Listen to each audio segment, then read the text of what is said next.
So yesterday, Democrat Representative Alexandria Ocasio-Cortez lost her bid to become the ranking member of the House Oversight Committee to Jerry Conley, a 74-year-old nine-term congressman with esophageal cancer endorsed by Nancy Pelosi. Way to learn from the last election, Democrats. Now, the prevailing sentiment among Democrats was that putting AOC in such a high visibility position would make it way too easy for Republicans to paint the Democrats as too woke and out of touch, something that would have been harder to do against a centrist like Conley.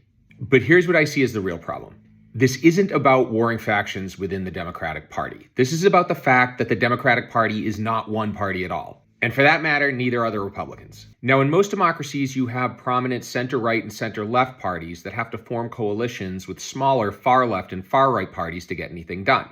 So in Germany, we see the center-right Christian Democratic Union, the center-left Social Democrats, the far-left Greens, and the far-right Alternative for Germany. If we take another example like New Zealand, you've got the center-left Labour Party, the center-right National Party, the Greens in the far-left, and the New Zealand First Party in the far right. So now let's take a look at the US. What's missing here?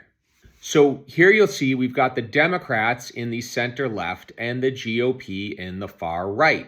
But we're missing two key factions, that being the center right and the far left. And I can already hear those on the right complaining that the Democrats are far left and they're the centrist party and everybody's so biased against them, and stuff it.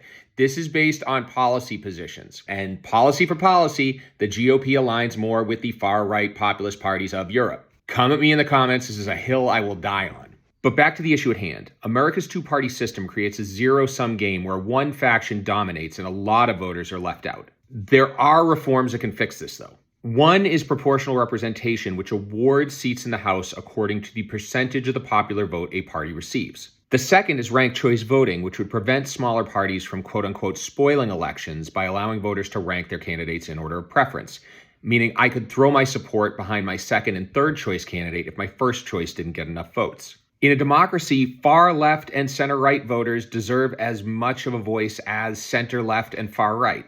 Reforms such as proportional representation and ranked choice voting can make that happen.